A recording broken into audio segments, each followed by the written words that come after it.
안녕하십니까. 행복한 아침 이재용입니다. 안녕하세요. 정예은입니다. 네, 오늘은 목요일이고요. 지금 전국 곳곳에서 수해 복구 작업에 구슬땀을 흘리고 있는데 이 와중에 또 코로나19 집단 감염에 대한 우려가 나오고 있습니다. 한 프랜차이즈 매장에서 모임을 가졌던 사람 중에 11명이 확진 판정을 받았다는 거고, 논산 훈련소에 입소한 훈련병이 또 확진 판정을 받고, 이래서 우리의 목소리가 큽니다. 오늘 이거 포함해서 뉴스에 대한 얘기 한번 풀어보도록 하겠습니다. 네, 가장 먼저 날씨부터 전해드리겠습니다. 오늘 날씨 살펴보시면요. 이 장맛비가 주춤하는 사이 다시 더위가 고개를 들었습니다. 오늘 전국 대부분 지역 폭염특보 내려진 가운데 자외선 지수도 높음에서 매우 높은 단계까지 오르니까요. 오늘 외출하실 때는 자외선 차단에 신경 써 주셔야겠습니다. 이어서 자세한 기온 살펴보시면요. 오늘 아침 기온 23도에서 26도로 출발하겠고요. 한낮에는 서울이 30도까지, 또 폭염 경보가 내려진 대구는 35도까지 치솟겠습니다. 무더위 속 소나기 소식도 나와 있는데요. 수도권을 중심으로 낮부터 밤 사이 20에서 60mm의 소나기가 오겠습니다. 열대야까지 나타나는 습하고 더운 날씨 이어지다가 내일부터 일요일까지는 중부지방을 중심으로 장맛비가 다시 내릴 것으로 보입니다. 8월 13일 목요일 행복한 아침 지금 시작합니다.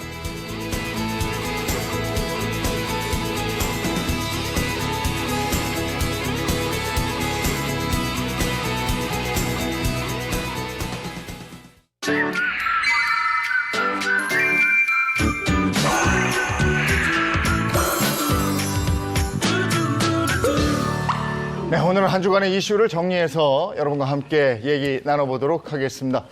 요즘에는 또 경제 쪽에 관심들이 많으신 것 같더라고요. 그러니까요. 뭐 요즘에 은행 금리가 제로라는데 저는 아직도 은행에 비싼 이자를 주고 있어서 이해는 잘 안 되는데요. 근데 뭐 부동산 주식 정말 관심 많은 게요. 사실은 주식하면은 30, 40대 좀 스마트한 분의 전유물인데 20대부터 50대, 60대가 그렇게 주식을 많이 관심을 갖고 있다고. 네. 근데 이렇게 돈 번 사람들이 그렇게 많다는데 그 중에 저는 없어요. 이거 어떻게 도대체 돈을 버는지 모르겠어요. 저는 이해가 안 가요. 네, 저도 이해가 안 가요. 저도 못 벌었거든요.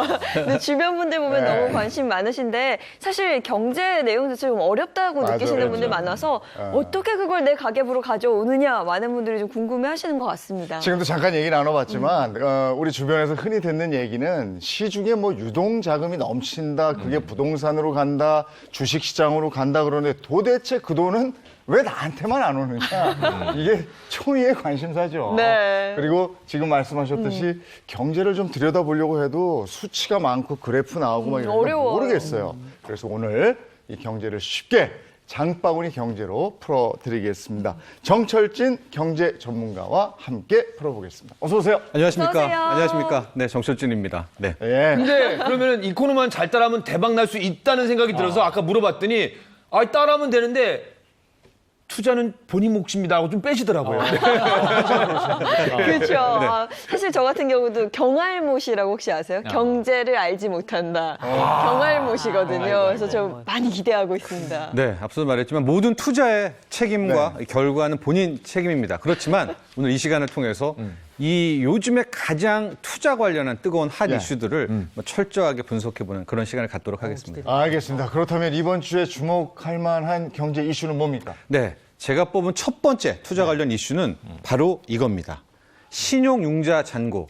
우리 쉽게 말하면 빚 투자라는 겁니다. 그러니까 내 돈뿐만이 아니라 내 돈에다가 남의 돈까지 더해서 투자를 하고 있다는 건데요. 이 신용융자 잔고가 대한민국 증시 역사상 처음으로 15조 원을 넘어섰어요. 어머 세상에 말도 안 돼. 15조 원. 그래요? 예, 그렇죠. 이 주식을 해본 분들은 좀 잘 알 텐데 이 빚 투자의 방법은 뭐냐? 편의상 내 돈이 한 1억 있는 거예요. 네. 그러면 남의 돈 1억을 빌립니다. 그럼 나는 2억을 가지고 운용을 할 수가 있지 않습니까? 근데 주가가 오르면 어때요? 너무 좋죠. 두 배로 오르는 거죠, 내 돈이랑 두 배로. 남의 돈. 근데 항상 여기는 담보율이라고 해서 한 140%? 그러니까 내 돈 1억, 남의 돈 1억 합치면 2억이죠. 여기에 내 돈 1억에 140. 그러니까 1억 4천만 원은 예. 꾸준히 유지를 해야 됩니다. 예. 계좌가. 예. 그런데 만에 하나 주가가 폭락해서 그 밑으로 떨어지게 되면 가차없이 원금을 주식을 팔아서 가져가는데 이걸 마진콜이라고 합니다. 근데 이런 위험성이 늘 있어요. 그러니까 다음 날 바로 반대 매매 나가는 거죠. 반대 매매라고도 표현을 제가 하죠. 또 많이 당해봤습니다. 예, 그렇습니다. 아니 여기 동반분들이 없다고 하는데 네. 지금 이 이야기만 듣고 좀 소름이 쫙 끼치는 게 어. 저희 집이 이 투자와 전혀 상관이 없거든요. 네. 근데 20대 딸아이가 네. 지금 취준생이에요. 그러니까 백수인데 아빠 나 동학개미 됐어. 해외여행 가려고 알바해서 모은 그 몇백만 원을 네. 뭐 코로나19 때문에 해외도 못 나가고 예. 취직도 안 되고 그냥 S전자 몰빵했는데 어머. 20% 벌었다고 예. 몇십만 원. 어. 그러면서 지금 재미를 붙이니까 점점 더 들어갈 기세인데 너무 위험한데. 돈이 없잖아요. 네. 초반엔 꼭 붙어. 그때가 위험해. 저 얘기를 들으니까 지금 전 소름이 쫙 끼치는 거예요. 네. 예. 저는 이게 개인적으로 우리 자녀분이 주식 투자를 이제 연습을 한다라는 것은 그렇게 나쁘게 보지는 네. 않는데요. 네. 오늘의 핵심은 주식 투자가 아닙니다. 투자를 하되 내 돈이 아니라 비투자라는 건데 네. 지금 그림을 한번 보겠습니다. 예. 뭐 신용거래 융자, 신용융자 쉽게 말해 빚이다 이렇게 보면 될 것 같은데요. 이 증가 속도를 보십시오. 7조 이때 3월에서 4월 한번 유심히 보시고요. 쭉 올라와서 지금 15조 원이 배 넘어섰는데 이상. 제가 위험하다고 보는 게 요 시기예요. 이 시기가 뭐냐? 3월 첫째 주, 둘째 주. 코로나19가 정말로 심해지면서 주가가 대폭락을 했지 않습니까? 맞아. 그때 순식간에 신용잔고가 떨어졌다. 반대 매매 나간 거예요. 반대 매매를 당했다는 거예요. 그러면 멀쩡했던 내 주식 지금 떨어졌지만 향후 1년 뒤에 오를 것 같은 주식도 다 뺏깁니다. 그러니까 이렇게 와장창 하게 됐으니까 얼마나 많은 손실이 있어요. 근데 다시 오르고 올라서 지금 15조 원 이상까지 올라왔기 때문에 네. 요즘에 뭐 버블의 끝이 어디다 주가 어디까지 오를지 모른다라고 얘기는 하지만 이런 여러 지표 중에 제가 좀 주목하는 것은 이 빚투자 15조 원. 항상 이렇게 될 경우에는 과거 역사상 꼭 그런다는 건 아니지만 큰 위험들이 조정들이 항상 다가왔거든요. 그래서 지금 뭐 주식 투자에서 다 버셨을 거예요. 10% 20% 벌었지만 위험 관리를 할 때도 있다. 내 돈은 상관없지만 이렇게 남의 돈까지 끌어서 했던 분들은 한번 지금 계좌에 위험 관리를 하셨으면 하는 그런 이게 차원에서 조금 이 이슈를 뽑았습니다. 걱정이 되는 게 지금 이제 말씀하신 게 이게 결국은 빚이 억 단위가 아니고 지금 조 단위로 늘어나고 있다는 거잖아요. 그렇죠. 어마어마한 거 아니에요? 예, 맞습니다. 여기에 대한 이유도 있죠. 네. 왜냐하면 네. 지금 시중에 네. 돈이 많이 풀린 겁니다. 우리 앞서도 얘기는 그러니까 했지만 풀렸는데 왜 내 나는 통장에 안 없냐고요. 들어와요? 우리만 없어요. 그렇죠. 저렇게 돈이 많으니까 뭐 증권사든 금융기관도 돈을 어떻게 하겠습니까? 잘 빌려주겠습니까? 안 빌려주겠습니까? 잘 빌려주죠. 잘 빌려주죠. 그러니까 그거를 비교적 싼 이자에 이만큼 빌려서 투자를 하게 되는. 그러니까 네. 이렇게 주식도 오르고 뭐 부동산도 오르고 금도 오르고 빚투자도 증가하는 그 이면에는 지금 시중에 돈이 너무 많이 필렸다. 돈 가치가 떨어진다라는 이유로 자연스럽게 넘어가게 현금 되죠. 가치가 떨어지니까 돈 그렇습니다. 가지고 네, 있으면 뭔가 손해 보는 것 같다. 예. 뭐 어디다 투자를 한다. 투자하고 빌리는 이자도 싸니까 네. 더 많이 빌려서 네. 더 많이 투자하고 이런 현상이 나오는 거죠. 근데 달러 가치도 많이 떨어지지 않았어요? 아, 제가 듣기로는 대표적인 네, 거죠. 그렇게 알고 있거든요. 아니 저 같은 경우도 너튜브를 얼마 전에 했는데 한참 많이 오를 때는 1,200원대까지 갔다가 네. 지금은 1,800 얼마인가 제가 엊그저께 본 게 그렇거든요. 네, 1,180원대인데요. 네. 자연스럽게 그 돈 가치로 넘어가 보도록 네. 하겠습니다. 돈 중에 종이돈의 왕은 현재 뭘까요? 달러죠. 1달러. 우리가 이제 그걸 경제용어로 기축통화 이렇게 네. 부르는데 기축통화의 가치인 달러 가치가 뚝뚝뚝 떨어지고 있고요. 네. 우리 원화랑 비교한 달러 환율을 한번 보도록 하겠습니다. 이게 어제자로 1,184원. 아까 우리 권영찬 님이 한참 막 코로나 창궐하고 위험할 때 올라갈 때 1,291원. 거의 1,300원까지 갔습니다. 3월에. 그렇군요. 이게 4월, 5월, 6월, 7월, 8월 5개월 만에 뚝 떨어져서 1,184원대까지 이제 떨어진 그런 상황이 됐거든요. 이렇게 종이돈의 가치가 떨어지니까 네. 계속 말씀드리면 어디 가겠습니까? 돈이.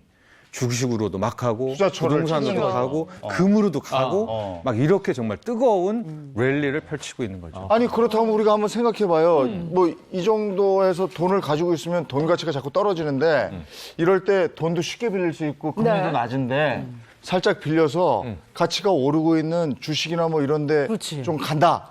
이거 솔깃한데. 그러니까 지금 얘기한 게 좀 현금 가치가 떨어지고 있으니까 혹시 뭐 빚을 빌려서도 투자를 하는데 근데 한 10% 20% 이익이에요. 근데 너무 욕심을 내지 않는 한에서는 그래도 유동성 장세니까 좀 조금은 괜찮지 않을까라는 생각을 좀 해보는 이런 생각도 있고. 저는 반대예요. 저는 반대인 게 일명 주부금. 주식, 부동산, 금. 네. 이게 이제 흔히 이제 사람들이 돈 많이 번다고 하는 건데 요즘에. 제가 볼 때는 지금 이렇게 막 일어날 때를 우리가 뭐라 그러냐 거품이라 그래요. 요럴 때 하면 그거 망하는 거 아니에요? 전 반대인데. 정철진 전문가께서도 지금 아까 거품에 대한 우려 이런 걸 살짝 언급을 했단 말이죠. 그렇습니다. 일단 두 가지 의견이 다 실은 맞습니다. 좀 돈을 너무 많이 풀었기 때문에 네. 현금을 들고 있는 것이 어쩌면 위험할 수가 있는데 네. 그럼 투자를 해야 되냐? 이때 투자도 우리가 생각할 부분이 원칙이 있어야 되는 거예요. 네. 기본적으로 주식이라고 하면 저는 비투자 이렇게 남의 돈까지 끌어와서 하는 것은 그렇게 뭐 권하고 싶지가 않고요. 또 하나 주식 관련해서는 손절이라고 하죠. 네. 네. 나는 이 정도 손실을 보면 네. 주식을 팔 거야라는 이 원칙이 마음에 있어야 돼요. 원칙. 하고 목표 수익률. 나는 20%면 일단 수익을 차익 할 거야. 마이너스 10% 나면 주식을 팔 거야. 이런 연습이 분명히 필요하고요. 부동산 같은 경우에는 지금 뭐 워낙 부동산이 핫 이슈이긴 한데 옛날부터 내려오는 큰 원칙이 있습니다. 바로 30-30 원칙인데요. 30-30. 네. 집값 대비 30% 이상은 대출받지 않는다. 그러니까 편이상입니다. 집값이 10억이라고 하면 네. 3억 이상은 안 받는 게 좋은 거죠. 게다가 우리가 남의 돈을 빌렸으면 주택담보대출 원리금을 갚아야 되죠. 맞아요. 매달 갚는 원리금 그 원금과 이자의 합계가 내 소득의 30%를 넘지 않는다. 그러니까 내 월 소득이 100만 원이라면 돈 빌려가지고 부동산 사가지고 매달 내는 원리금이 30만 원을 넘지 않는다. 않는다. 이 30-30 원칙이 뭐 진부하다고 생각하시더라도 실은 부동산에서부터 정말 오래 나왔던 예. 대원칙이다. 이런 말씀 드립니다. 저기요, 정철진 전문가님. 제가 얼마 전에 1시간 경제 강연한다고 왔더니 다 필요 없대요. 종목을 찍어 달고 어느 지역 아파트를 샀는데 저보다 한 수 위니까 어느 종목을 사고 어디를 사면 되는 거예요, 아파트를. 그게 아주 치명적인 우리를 망하게 하는 지름길이죠. 그래요? 예, 제가 계속 첫 번째 말씀드리는 게 모든 투자의 결과에 대한 책임은요. 누굽니까? 나한테. 본인이지. 그 얘기하더라. 본인이에요. 그러니까 어떤 종목 어디 이것보다 우리에게 필요한 건 지금 학습 공부고요. 그럼 어떻게 공부해야 되느냐? 저는 늘 말씀드리는 게 신문이라든가 경제 관련 기사를 그냥 아무 막힘 없이 예. 술술 읽을 수 있을 정도까지. 어. 우리가 보통 기사는 중2에 맞춰져 있거든요. 중2가 편하게 읽을 정도로. 그러니까 경제 어느 정도 공부해요. 경제 관련 뉴스 막힘없이 읽는 이 정도까지는 끌어올리는 것이 실은 종목이라든가 어느 아파트보다도 훨씬 중요한 그런 뭐 준비 자세가 아닌가 봅니다. 알겠습니다. 알기 쉬운 경제 이야기 정철진 경제평론가와 얘기 나눴습니다. 고맙습니다. 감사합니다. 고맙습니다. 감사합니다. 자, 이제 이번 주 이슈 들어가겠습니다. 첫 번째 이슈부터 보겠습니다. 네, 금주의 탑3입니다. 3위는요. 지갑 열기 총력전입니다. 생리전 페리스 뉴욕시티를 아름다운 이 도시에 빠져서 나 like I'm a board 날아다니는 새처럼 자유롭게 fly 숨을 쉬어 생리전 nowhere anywhere 어디든 답답한 이곳을 벗어나기만 하면 자, 14일이죠. 내일부터 904억 원 할인권이 쏟아져 나옵니다. 네, 조금 걱정이 되는 게 그만큼 경제가 안 돈다는 얘기인데요. 문화체육관광부에서 숙박, 여행, 공연, 전시, 영화, 체육 등 무려 6개 분야에 904억 원에 달하는 소비 할인권을 선착순으로 제공한다고 합니다. 코로나19로 침체된 내수시장을 살리고요. 또 안전한 여가 문화를 확산하기 위한 조치라고 합니다. 벌써 마음이 좀 급해져요. 왜냐면 선착순. 네. 이게 서두르는 사람이 먼저 받을 수 있다 이거잖아요. 옛날에 시장 가면 아세요? 애들은 가라 선착순이다라고 했는데요. 숙박, 영화, 전시 쿠폰은요 14일부터 하고요. 네. 공연, 체육시설은 24일부터라고 합니다. 그리고 여행은요 25일부터 신청할 수 있다니까요. 분야별 주관기관과 참여업체 홈페이지 등을 꼼꼼히 체크하는 게 좋을 것 같습니다. 아니 근데 왜 이걸 이렇게 해놨지? 저 신청 기간도 다르고 뭐 이게 시기도 다르고 네. 뭐 알 게 많아요. 헷갈려요. 그러니까 보세요. 지금 종목 다 달라, 날짜 다 달라. 네. 거기다 홈페이지 봐야 돼. 60대 이상은 그냥 다 끝난 겁니다. 글쎄. 뭐 알아볼 수가 그러니까 없어요. 이재용 씨랑 우리 이호선 씨를 국회로 보내야 돼요. 이렇게 잘하시는 분들을. 아니 저도 되나요? 그 점이 굉장히 아쉬운데요. 아니 다행히 통합 정보를 얻을 수 있는 방법이 하나가 있습니다. 문체부 홈페이지에 들어가면요. 다행히도 6개 소비 할인권을 안내하고 분야별 예약 시스템도 바로 연결할 수 있다니까요. 좀 참고하시기 바랍니다. 네. 이런 거는 자녀들이 좀 도와주면 가장 좋을 것 같아요. 저희 어머니 아버지 잘 못하시는데 제가 집에 가서 그래요. 도와드리면 네 좋을 진짜 것 중요해. 같고. 그렇죠. 네. 도움 받으셔야 그러니까 좀 와라 좀. 아니 아직 그런 나이는 아니세요. 알겠습니다. 그리고 또 이 내수 진작을 위해서 서울시에서 4차 추경 편성했죠. 네. 4차 추경, 뭐 이제 중앙정부 얘기도 있었지만 아직은 유보고 서울시는 어제 4차 추경안을 서울시의회에 제출했어요. 네. 근데 3월, 5월, 6월에 이미 추경을 했고 네. 또 낸 건데 자, 1차 추경 때가 한 8천억 원대. 그렇죠. 2차 추경이 2조 8천억 원대. 네. 3차 추경은 2조 3천억 원대. 근데 4차 추경을 2,600억 원을 제출한 겁니다. 네. 네. 사상 최대 규모예요. 네. 서울이 그만큼 돈을 풀고 있는 거죠. 근데 이게 금액이 적지가 않아요. 이게 다 사실 세금이잖아요. 그렇죠. 그러면 이 예산안을 어떻게 활용할 거다 뭐 이런 얘기 나왔나요? 그 전에 추경이 왜 만들어졌냐면 이제 코로나19 네. 그리고 경제, 민생, 방역 이런 걸 지키기 위해서 정말 6조 원대의 돈이 들어갔던 겁니다. 이번에 2,600억 원대의 이제 4차 추경은요. 네. 이 중에 1,000억 원대가 지금 얘기하는 돈을 푸는 거예요. 예. 골목 상권을 돕기 위한 이 서울 지역사랑 상품권의 약 1,000억 원대. 예. 그리고 나머지는 이제 취약계층 지원을 위해서 배정된다고 하네요. 지금 그리고 4차 추경 얘기하고 재난지원금을 2배로 늘린다. 오늘 아침 뉴스에 그거 나오던데요. 네. 그러니까 지금 어떻게 되냐면 2006년 이후에 네.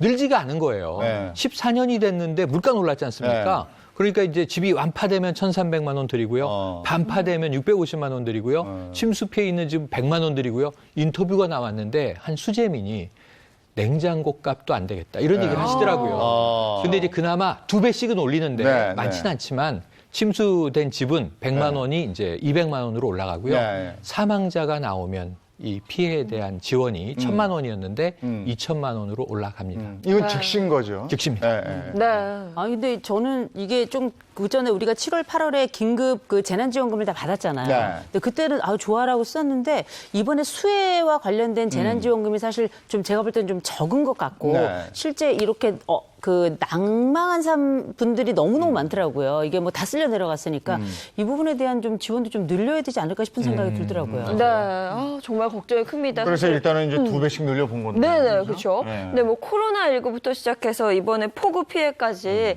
돈 나가야 될 일이 참 많은데 나라 살림이 벌써 적자라고요. 적자죠. 지금 추경 3차까지 한 걸 생각을 해보세요. 지금 현재 110조 5천억 원 정도가 네. 관리 재정이라고 해서 이제 국가가 관리하는 부채 등 어쨌든 푸는 돈이에요. 그런데 이게 지난해와 비교하면 이미 2배예요.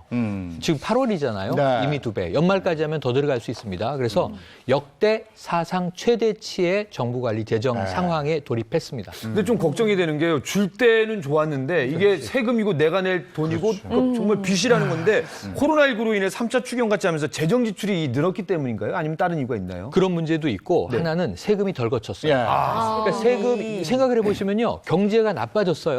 그럼 세금이 당연히 덜 거치죠. 네, 네. 왜냐하면 소득이 그만큼 줄었는데요, 많은 사람들이. 그래서 1월에서 6월까지 네. 지금 이제 전반기에 올해 국세 수입을 보니까 132조 9천억 원인데 네. 이게 지난해보다 23조 원 이상이 줄어든 상황. 많이 줄었네요. 근데 사실 종합소득세 5월에 내는 걸 그 8월 말하고 10월 말하고 뭐 이렇게 해줬잖아요. 미뤘죠. 그러니까 그게 이제 그거 거칠 게 있는 거고. 네. 그럼에도 불구하고 지금 지출이 많기 때문에 네. 역부족이다. 이런 상황인 것 그럼에도 같아요. 불구하고 전반기에 볼멘 목소리가 터져 나온 게 예. 지난해 대비 소상공인 자영업자 얼마나 소득이 줄었습니까? 예. 그래서 지금 이제 세금도 감면해주고 오히려 예. 지원금으로 보존해주고 예. 있는 거예요. 예. 그러니까 걷어야 될 돈은 사라지고 예. 대신 메꿔야 할 돈이 늘었으니까 정부 재정이 아마 여기서 더 가면 111조 원 정도로 관리 재정 규모는 더 늘 것으로 예상되고 있습니다. 예, 지금 아직 나갈 돈은 많은 것 같고, 맞아요. 그죠? 끝도 없죠. 또 뭐 코로나 계속 있고 네.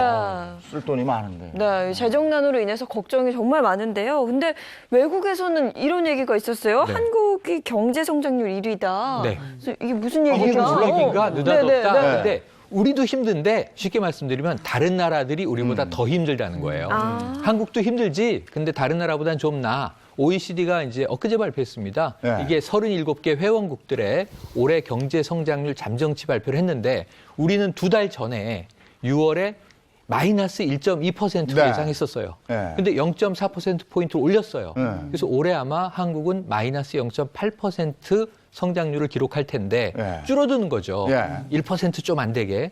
근데 지금 격차 큰 2위, 다른 나라 터키, 일본, 미국 보시면 네. 지금 뭐 마이너스 5%, 6%, 10% 이상입니다. 네. 우리나라는 그나마 마이너스의 선방하고 있다. 폭이 좀 작다. 네. 네.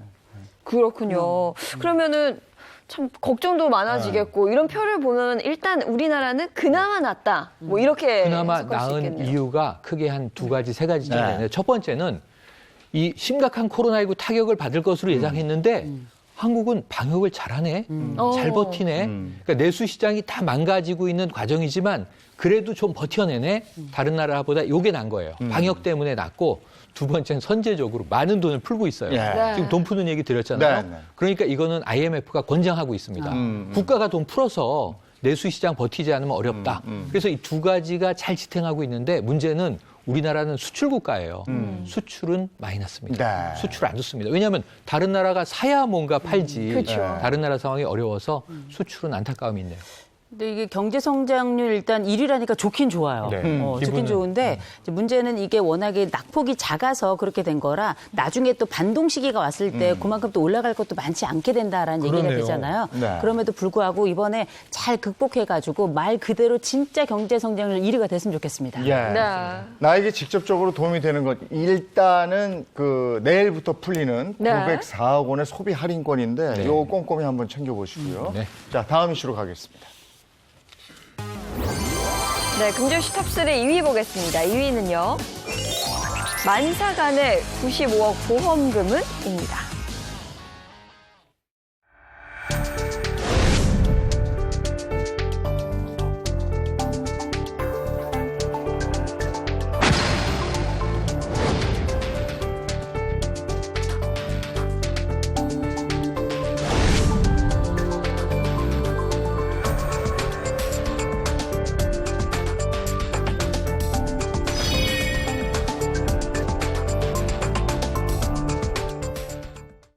이 기사 많은 분들이 관심 있게 보시더라고요. 이게 처음에 이 사건이 나왔을 때 아이고 어떻게 저런 일이 이랬거든요. 이게 뭐냐면 그 거액의 보험금을 노리고 교통사고로 만삭의 아내를 숨지게 한 50대 이렇게 나와서 아이고 어떻게 저런 일이 있었어 이랬는데 파기환송심에서 살인죄를 벗었다. 네.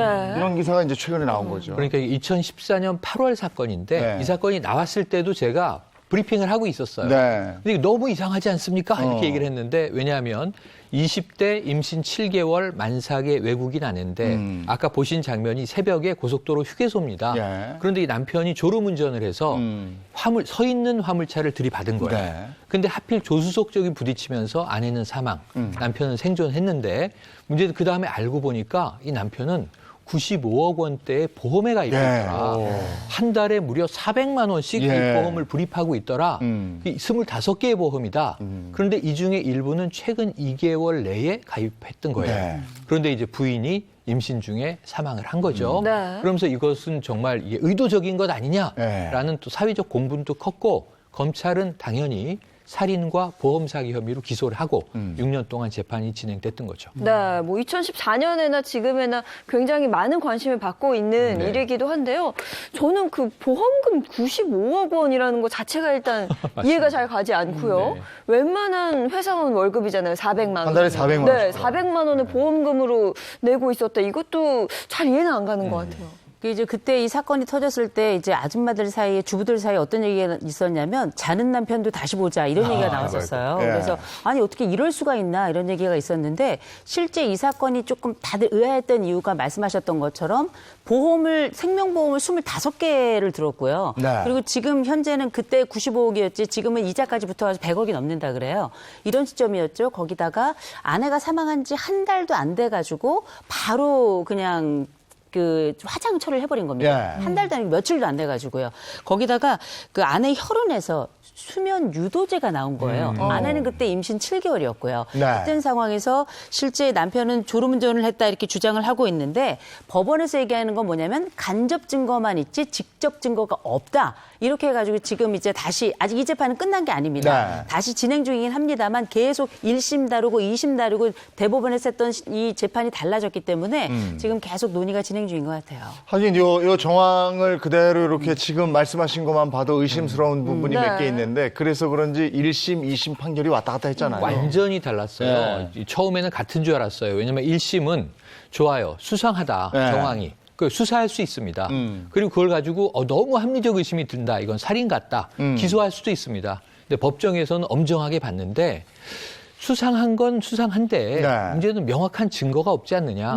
그 무죄예요. 그러니까 증거 불충분이면 무죄로 나오는 경우가 네. 많습니다. 그러니까 이제 증거가 부족했던 거 아닌가. 수상은 한데 1심 무죄, 2심으로 올라갔는데 2심에서는 명확한 살인 증거는 없는데 정황을 다 모아 보니 이건 이상해도 너무 이상하다. 그래서 이것은 살인의 고의성을 인정한다. 네. 그 2심은 무기징역이에요. 네. 그러니까 무죄에서 무기징역으로 극악극을 그러게요. 왔던 겁니다. 그러니까 그러다 보니까 이게 이제 대법원까지 간 거죠. 안 갈 수가 없죠. 예, 예. 대법원까지 갔는데 네. 대법원은 다시 또 들여다보니까 네. 좋아 무기징역까지 선고하기에는 네. 정황 증거들은 몇 개가 있는데 이것을 조합해도 명확한 살인이라고 볼 수는 없지 않는가. 지금 여기서 나온 게 우리 법정이 채택하고 있는 무죄 추정의 원칙입니다. 네, 네. 그러니까 이게 살인 동기와 살인의 어떤 과정에 대한 증거가 명백하면 어쩔 수 없지만 이런 상황에서는 아닐 수도 있는 가능성이 남아 있는데 살인으로 단정 지을 수는 없다. 네. 그래서 대법원은 2심, 원심, 무기징역을 파기환송하게 된 겁니다. 네. 똑같은 이유로 1심하고 대법원이 같은 그 판결을 내린 거라고 봐야 되는 건가요? 맞습니다. 똑같은 이유로. 유사하죠. 유사하죠.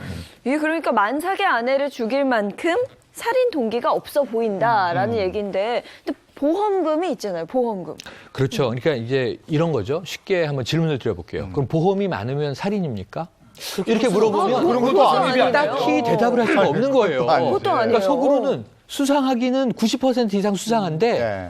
아주 특별한 가정의 경우에 네. 우린 허리띠 졸라매고 네. 보험이라고 하는 것을 마치 미래의 재테크처럼 네. 뭐 우리 아이 세대를 위해서 그래 우린 400만 원 생활비 안 쓰고 네. 저축한다 생각하고 보험금 낼래?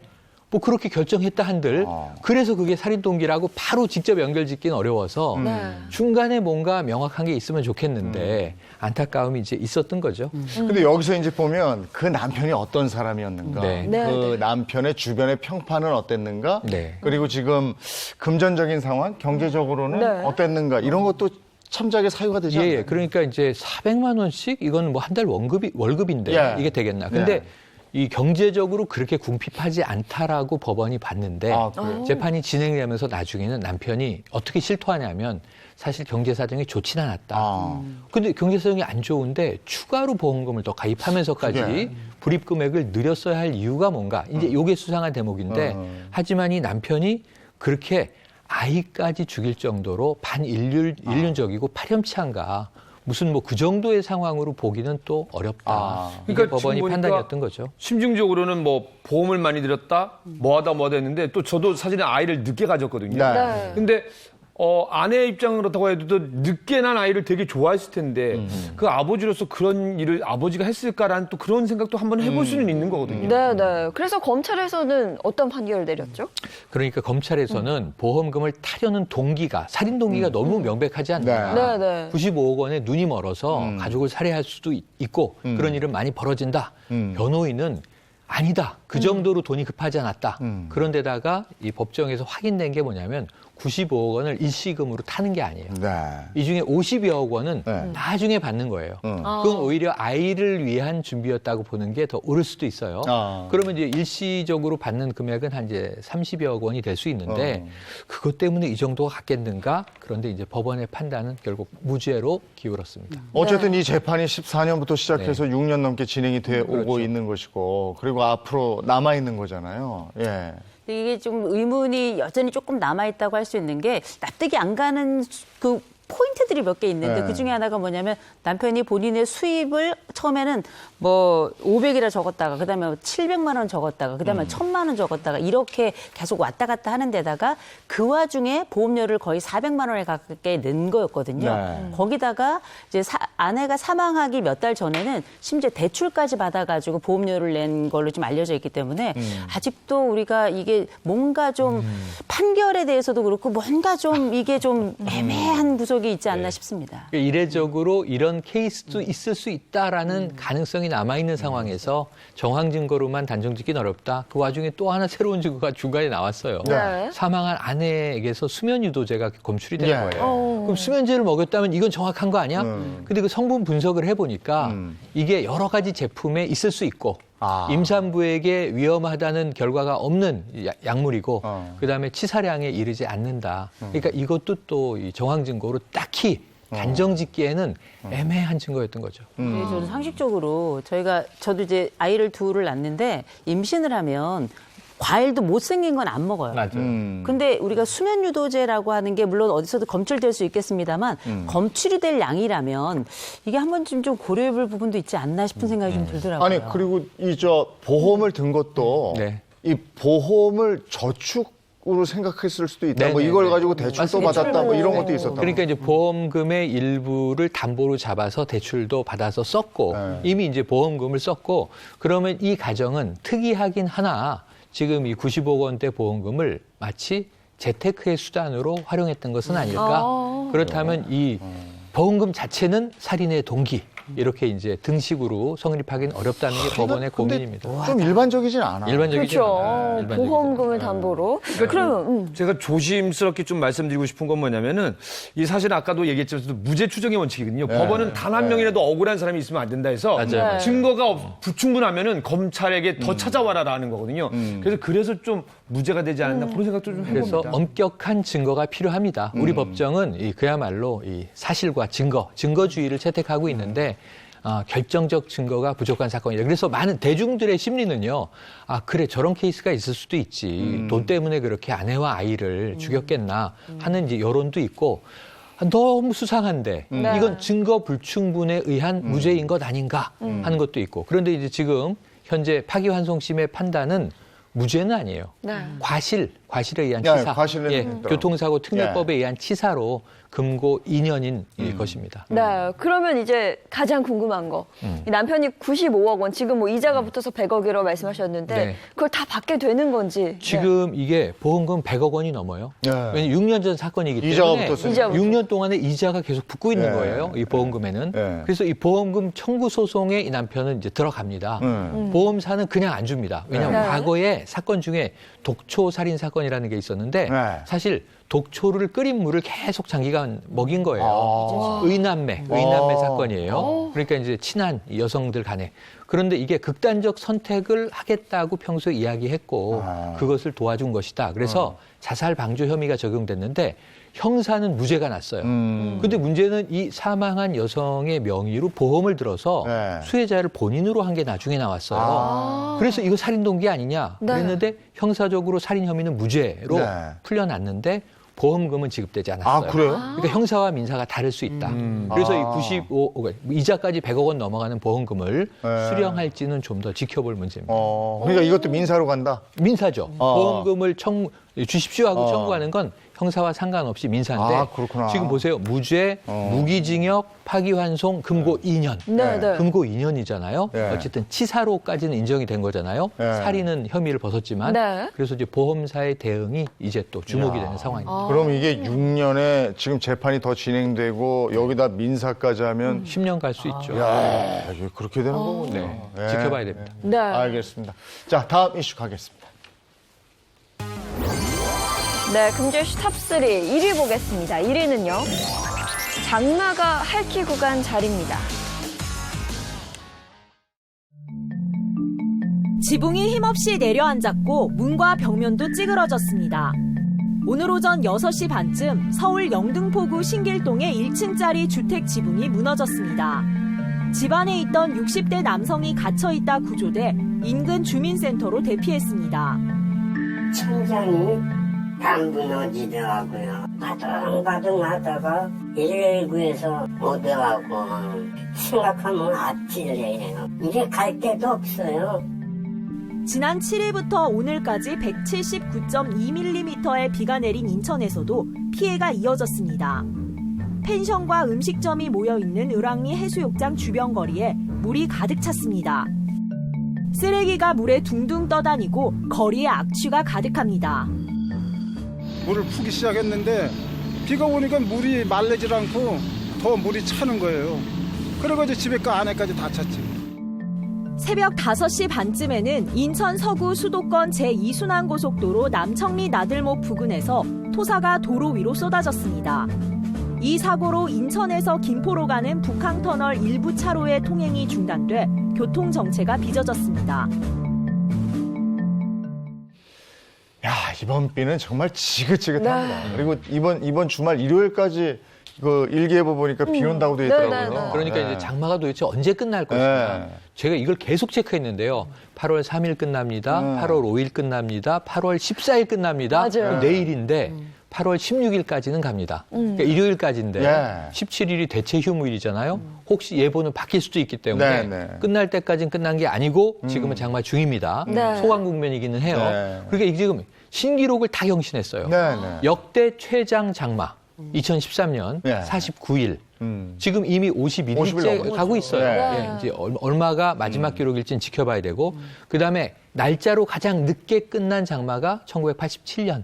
참 옛날인데 8월 10일에 끝났대요. 이때 제가 군대 훈련병 입대해서 정말 수해복구만 하다가 고생하셨네요. 총 한 번 못 쏴보고 수해복구만 하다가 그래서 저희 동기들은요 총은 못 쏘고 삽질은 정말 잘해요. 마대를 엄청나게 빨리 쌓을 수 있어요. 제가 그걸 훈련 받은 거죠. 그런데 이제 제 기억이 생생한데 그때 8월 10일에 장마가 끝났어요. 근데 지금 8월 16일에 장마가 끝난다 하니 날짜로도 최장.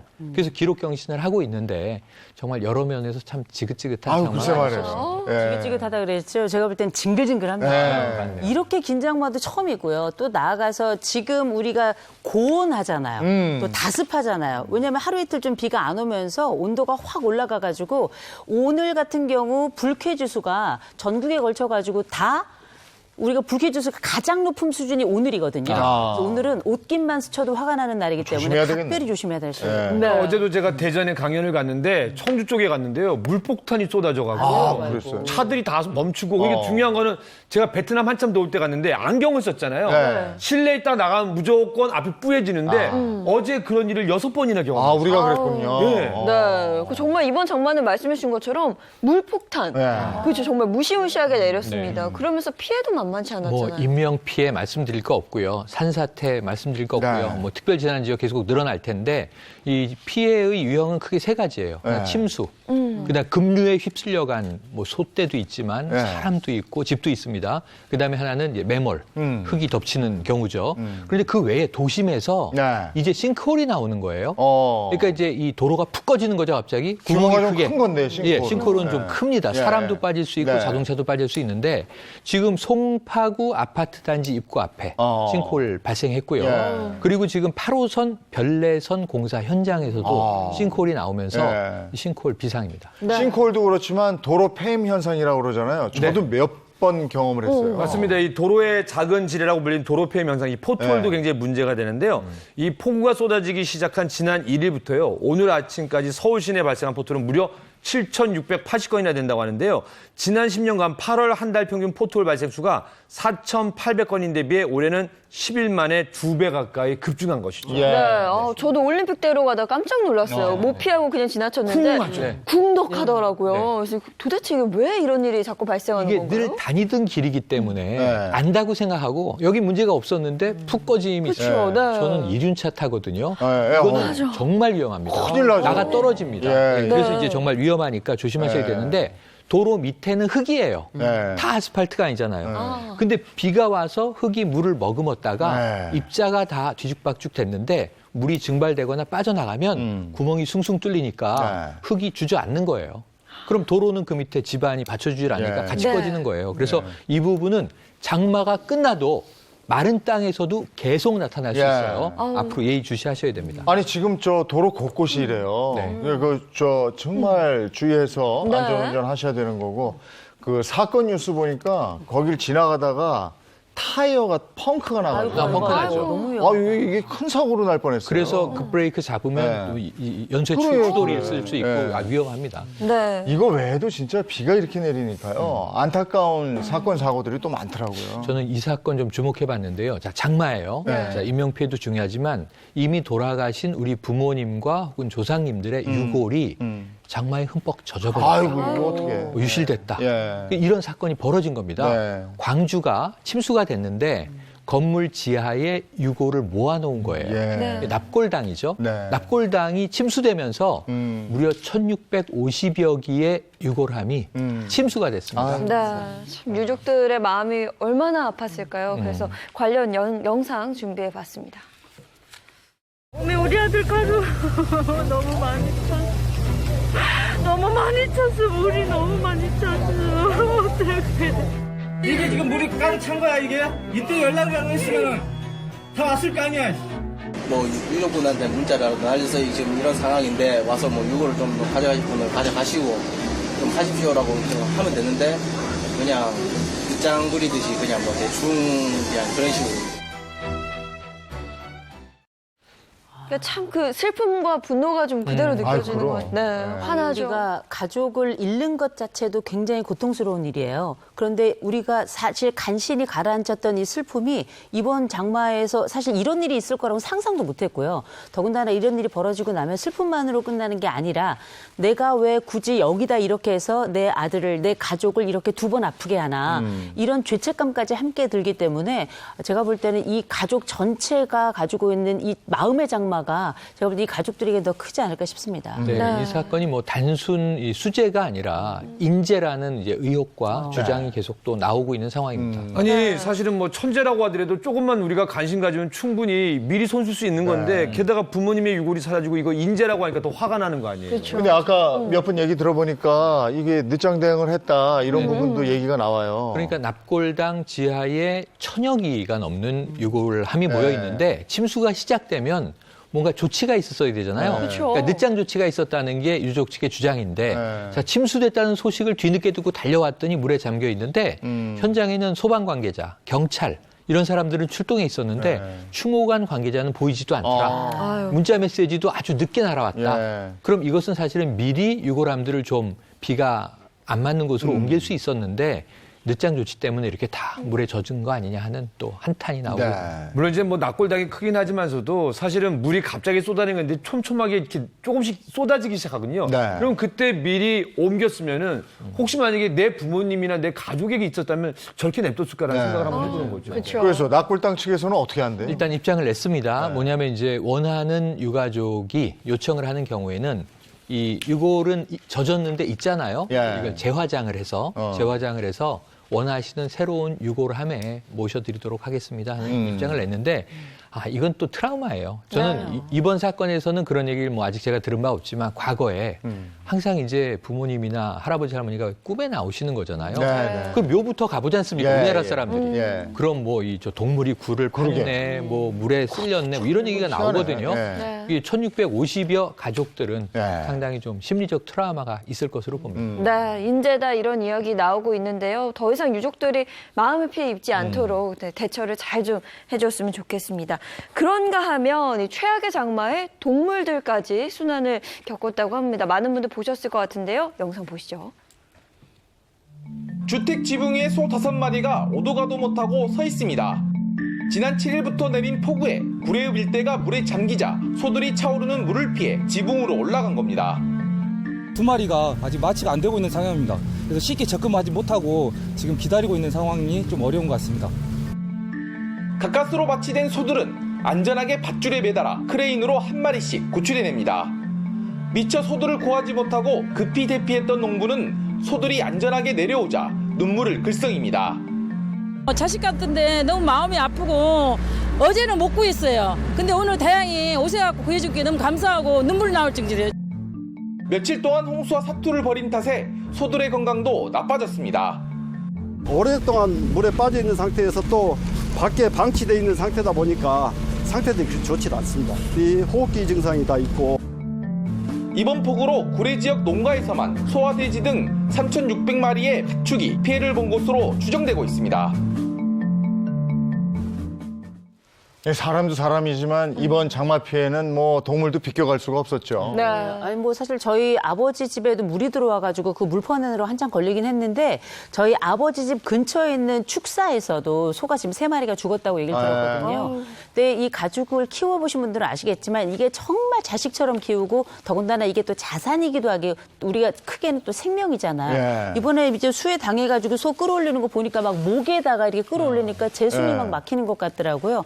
수해 입으신 분들도 굉장히 힘들고 고통스러웠겠지만 거기 상황에서 도움이 필요했던 이 소나 돼지나 이런 가축들도 어땠을까 싶은 생각이 들더라고요. 아니 이게 말 못하는 짐승인데 저는 막 이렇게 요동을 치면 아이고 살겠다고 발버둥 치는구나 하는데 소는 가만히 있어요. 눈만 끔뻑끔뻑하고 그래서 더 좀 짠한 마음이 있는데 이 합천에 있었던 축사의 소는 이제 이 소유 농가에 꼬리표가 있으니까 다른 데서 발견됐는데 밀양에서 발견된 거예요. 밀양 하나무배에서 따져보니까 이게 80km를 물에 떠내려 왔는데 다행히 생존은 했지만 야, 그 과정은 얼마나 고통스러웠을까. 그 소들이 이제 살기 위해서 탈출을 하고 도로 위를 막 떼지어 다니고 지붕에 올라가 있고 이런 모습을 우리가 저는 정말 어릴 때 보고요. 7, 80년대 이후에는 참 드물게 본 일인 것 같습니다. 네. 그런데 이렇게 구출된 소나 이런 가축들의 건강 상태가 또 많이 안 좋다는 좋을 리가 없죠. 일단은 폐렴 증세들이 있고요. 이제 검진을 한 수의사들의 이야기로는 다행히 생존을 했고 이건 다행인데 이 소들이 본래 수명을 다하기는 쉽지 않아 보인다. 문제가 있을 거다라는 이야기죠. 아니 저는 뉴스 영상 중에서 소가 지붕에서 구조가 된 다음에 송아지를 낳더라고요. 그래가지고 송아지가 엄마 젖을 먹고 있는데 아이고 그게 이런 그 아수라장 같은 수해 현장에서 정말 꽂히더라고요. 맞아요. 생명의 신비를 느꼈습니다. 글쎄 말입니다. 아이고 다들 이렇게 힘들고 버텨내고 있습니다. 그래서 이렇다 보니까 또 장바구니 경제도 비상이다 이런 소리가 들려요. 네, 맞습니다. 이 한국농수산식품유통공사에 따르면요. 채소류의 출하 작업이 지연되고 공급량이 줄면서 도매 가격이 올랐는데요. 저도 한 3평 정도 김포에 우리 애들 때문에 그냥 주말 농장을 하는데 상추가 다 녹아버렸어요. 그래서 상추 4kg당 도매 가격이요. 28,723원에서 46,126원이니까 무려 2배가량 상승했고요. 얼갈이 배추도 도매 가격이 6,645원인데 15,117번이니까 역시 이것도 2배 정도 상승했죠. 그러네요. 네. 이거 된장찌개 끓여 먹겠냐고요. 이게 뭐 지금 뭐 그 삼겹살 값도 엄청나게 올랐다 그러는데 지금 채소값 이렇죠. 과일 아주 지금 시장 바구니가 난립니다. 그러니까 주부들은 한숨이 나올 겁니다. 특히 이 장마 이후 병충해가 심해지고요. 기온이 또 30도 이상으로 올라간다면요. 예상한 것보다도 작황이 더 안 좋을 수 있어서 가격은 지금보다도 훨씬 더 오를 수 있다는 거 좀 알아두시면 좋을 것 같습니다. 근데 과일 값은 좀 떨어진 것 같던데요? 네, 여름철 과일은 비를 먹으면서 당도가 좀 떨어진 데다가 더위가 예년보다 덜해 소비가 부진해서 가격이 많이 떨어졌습니다. 복숭아 그러니까 황도 도매 가격은요. 7월 4.5kg당 18,019원에서 8월 1일에서 6일에는요. 17,725원으로 포도, 그러니까 캠벨 같은 경우는 도매 가격은 5kg당 23,010원에서 15,047원으로 떨어졌습니다. 그러니까 이게 과일의 질이 떨어지면서 가격 경쟁력이 좀 없으니까 풍도가 많이 떨어지죠. 그게 떨어졌다 이런 얘기군요. 저도 어제 뭐 복숭아 사다 먹었는데 복숭아를 샀는데 그냥 맹탕이더라고요. 너무 안타까워서 사기는 제가 일부러 한 박스를 샀거든요. 그래가지고 첫 번째 걸 먹어보고 괜찮나 싶었는데 맛이 없어서 그다음에 6번째 걸 먹었는데 더 맛이 없더라고요. 근데 그만큼 그 여러 생산자들이 겪을 어려움도 크다는 거죠. 아니 왜 아니겠습니까 지금 낙과 같은 것도 많을 건데. 그렇죠. 그리고 또 채소 같은 경우는 비가 너무 오니까 다 잠겨가지고 저도 화면 보니까요. 너무 그러니까 이렇게 되니까 이제 조금 있으면 추석이잖아요. 그렇죠. 추석 물가도 걱정이고. 곧 추석이에요. 지금 뭐 올해는 코로나19 때문에 아이들 방학도 뭐 있어도 한두 주 짧고요.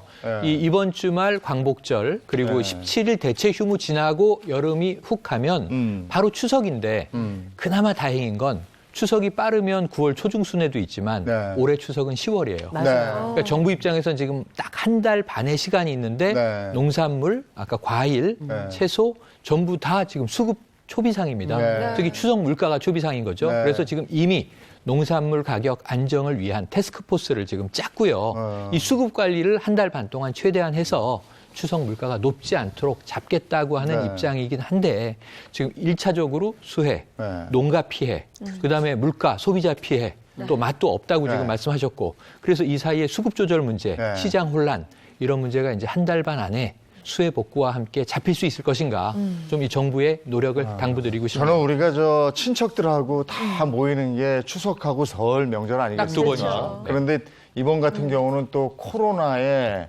수해 이래서 아 이번 건너뛰어 네. 이렇게 될 거 아닌가 이런 생각이 그럼 사회적 거리두기가 가족 간의 또 네. 심리적 거리두기가 되는 네. 거거든요. 추석도 또 안타깝습니다. 화상으로 이렇게 저쪽 차례 지내고 큰 그럴 수 집에 있죠. 화상 연결해서 네, 차례 네, 지내고 네. 또 하나는 아이고 저 이게 저 자꾸 이 목요일마다 걱정이 많아가지고 이게 뭐냐면 그 이제 비잖아요. 지금 비 때문에 걱정인데 맞아요. 그 다음에 더울 거라고. 네. 근데 요번에는 이 늦더위가 오래 간다잖아요. 네. 그럼 추석 때까지 더우면 전해놓고 음식 해놓은 거 다 쉬어요 또. 이게 보통 일이 아니에요. 저희 주부잖아요. 그래서 사실 저희는 이번에는 추석에 안 모이기로 했어요. 이미 결정을 했거든요. 아이고. 네, 왜냐면 모일 수가 없어요. 어르신들 지금 90 넘으셨죠. 그런 상황에 지금 수해 났죠. 거기다가 뭐 집안에 물은 찼죠. 그래서 지금 주말마다 집에 찾아가가지고 이 장판 들고 청소하는 일을 하고 있어서 이번 추석은 좀 어렵겠다 이렇게 얘기가 됐는데 중요한 거는 말씀하신 대로 함께 모여도 먹을 게 없어요. 또 만든다 하더라도 또 얼마나 비싸겠어요. 또 만들어 놓으면 또 쉬기가 쉽잖아요. 게다가 만나도 마스크 쓰고 만나야 돼요. 맞아요. 아우 걱정이 많아. 아유, 왜 이렇게 걱정이 걱정이 많아. 많어. 좀 희망을 드리면 요즘 온라인 쇼핑몰에 차례상 팔거든요. 배송으로. 그거는 좀 특수를 누리지 않을까 생각을 해봅니다. 예, 오늘 이슈 분석 여기까지 하겠습니다. 네. 고맙습니다. 고맙습니다. 예, 저희가 새롭게 선보이는 코너가 있죠. 닥터가 간다 시간인데 지난주 첫날 주인공이 트로트 가수 이연숙 씨 사연이었어요. 이어서 소개를 좀 드리도록 하겠습니다. 네, 10년 전부터 시작된 허리 통증으로 왼쪽 발을 제대로 움직일 수가 없었다는 이연숙 씨. 과연 치료 이후에 어떤 부분이 달라졌을지 영상 보고 오시죠.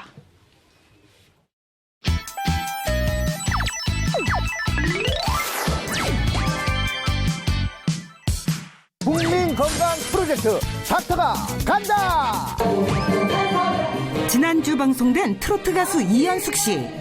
60대의 늦은 나이에 가수의 꿈을 이뤘지만 그녀를 고통스럽게 하는 것이 있었는데요. 발 때문에 그냥 해지지 못하게 저러지도 못하고 왼쪽이 이제 발가락이 마비가 돼가지고 말을 안 듣고 지도 많이 나고 좀 너무 불편해 걸을 때도. 겉으로 볼 땐 제가 아픈 줄 몰라요. 하지만 잠깐의 집안일도 힘들어 보입니다. 게다가 다른 질환들까지 많은 상황. 이게 너무 많아서 내가 약만 봐서 질려 내가 봐서. 10년 전부터 허리 통증이 있었지만 그동안 제대로 된 치료를 받지 못했는데요. 이거 밟는 힘도 좀 떨어지네요, 그렇죠? 네. 힘껏 당겨보세요.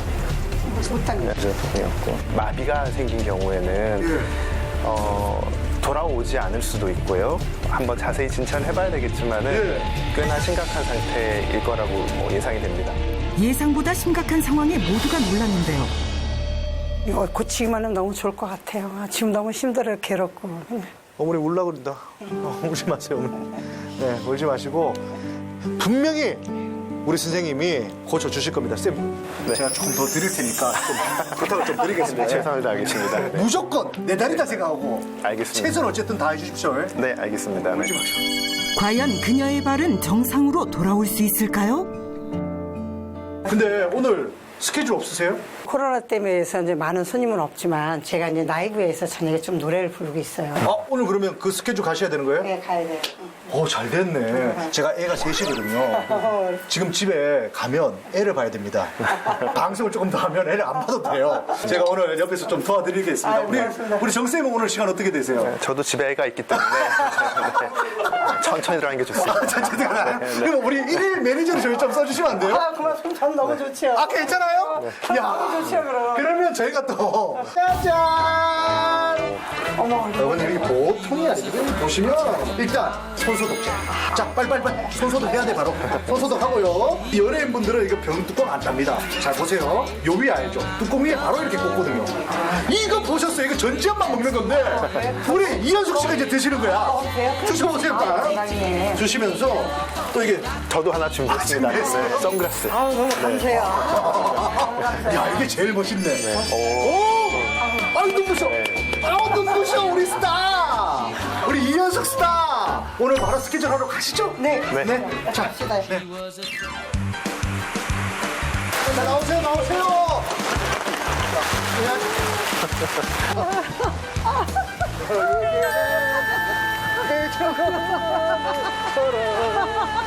아유, 우리 모두가 차를 안 갖고 와가지고. 아유, 죄송해요, 진짜. 차를 놔두고 왔더라고. 사랑 때문에 아프지 않을래.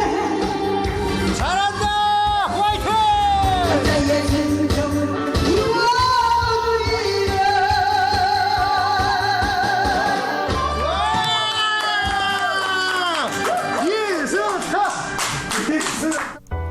다음 날 이현숙 씨의 집. 드디어 오늘 병원 검사를 받기로 했는데요. 마음 좀 어떠세요? 네, 다리가 좋아질 수 있을까. 좀 그런 설레는 마음도 있었고 좋은 생각을 많이 하고 있었어요. 기대를 가득 안고 병원으로 향하는 그녀. 부디 좋은 결과가 있기를 바랍니다. 안녕하세요. 안녕하세요. 반갑습니다. 저는 제 전공이 이제 발이랑 발목이기 때문에 척추센터장님한테 제가 이렇게 부탁을 조금 드렸습니다. 뭐 조금 증상이 오래되셔서 조금 걱정스럽기도 하지만 마음 편하게 가지시고요. 저희가 최선을 다해서 잘 회복할 수 있도록 노력하겠습니다. 네, 고맙습니다. 네, 고맙습니다. 본격적으로 시작된 검사. 우선 통증의 원인을 파악하기 위한 각종 정밀 검사가 진행됐는데요. 혈압, 당뇨, 고지혈증, 갑상선, 디스크, 관절, 협착증 걸어다니는 종합병원이에요. 겉만 멀쩡해요. 이현숙 씨는 허리와 다리뿐 아니라 여러 가지 다른 질환들도 많이 갖고 있어 이에 따른 종합적인 검사가 추가적으로 필요했는데요. 이후 이현숙 씨를 위한 맞춤형 솔루션. 허리와 다리 통증을 완화시킬 수 있는 도수 치료와 물리 치료까지 병행했습니다.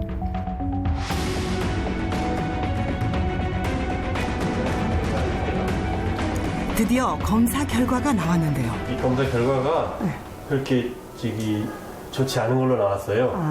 그래서 병명은 이제 병원에서는 뚜렷한 병목을 전부 안 받았기 때문에 뭐 디스크, 뭐 척추 분리증, 협착증 이렇게 세 가지 말씀을 하시는데 정확한 진단을 안 받아봤어요. 병명은 이제 척추 전방 전이증이 있고요. 추간공 협착증이 있습니다.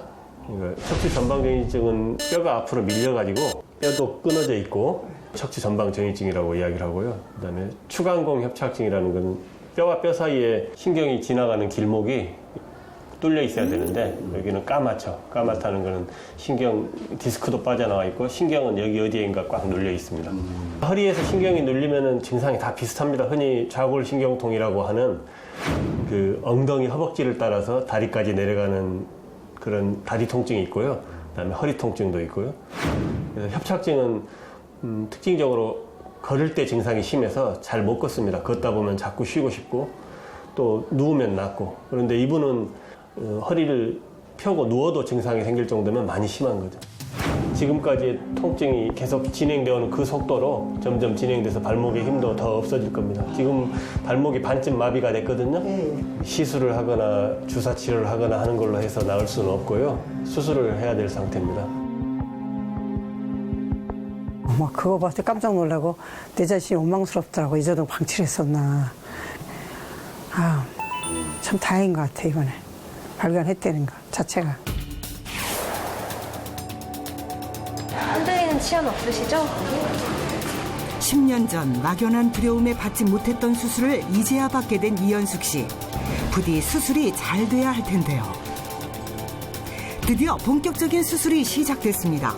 10년 동안 그녀를 괴롭힌 허리와 다리 통증. 과연 어떤 수술을 통해 회복할 수 있을까요?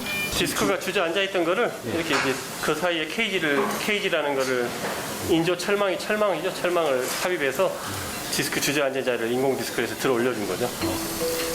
60대에 늦게 이른 가수의 꿈처럼 비록 치료는 좀 늦었지만 이번 수술을 통해 건강을 꼭 되찾았으면 좋겠습니다. 어떻게 잘 끝나셨나요? 네, 뭐 별일 없이 잘 끝났습니다. 인조 디스크죠. 인조 디스크에서 공간을 확보했고요. 그게 이제 뼈가 잘 굳을 때까지 나사로 물고 있어야 되기 때문에 나사 4개로 고정을 해서 뼈가 잘 붙도록 그렇게 해놨습니다. 많이 좋아질 거로 예상을 합니다. 네.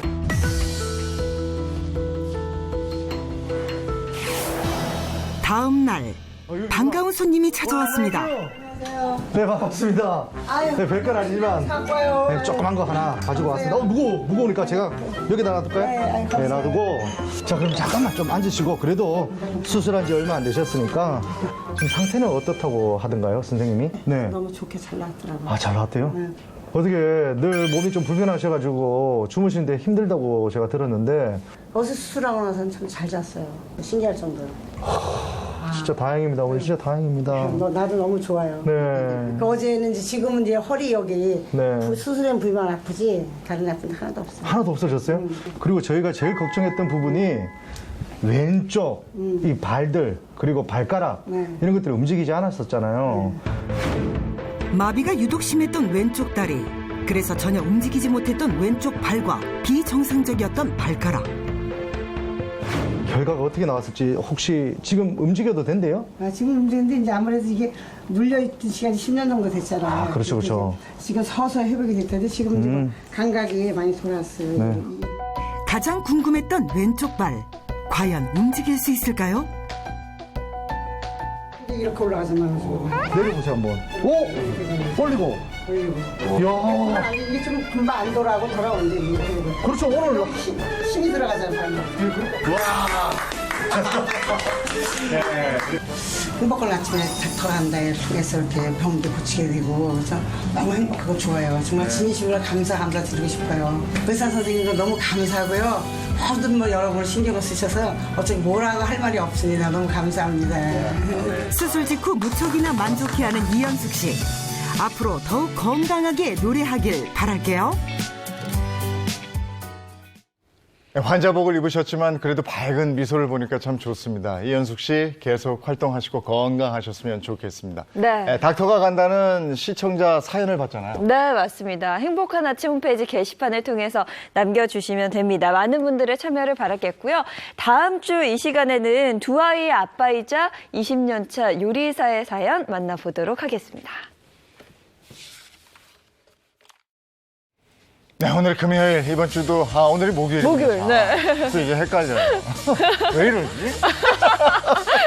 네, 오늘도 행복하시기 바랍니다. 네, 오늘도 행복한 하루 보내시고요. 저희는 내일 아침 8시 더욱 알찬 내용으로 돌아오겠습니다. 네, 금요일을 너무 기다리나 봐요. 네. 행복한 아침, 행복한 하루 되십시오. 고맙습니다. 고맙습니다.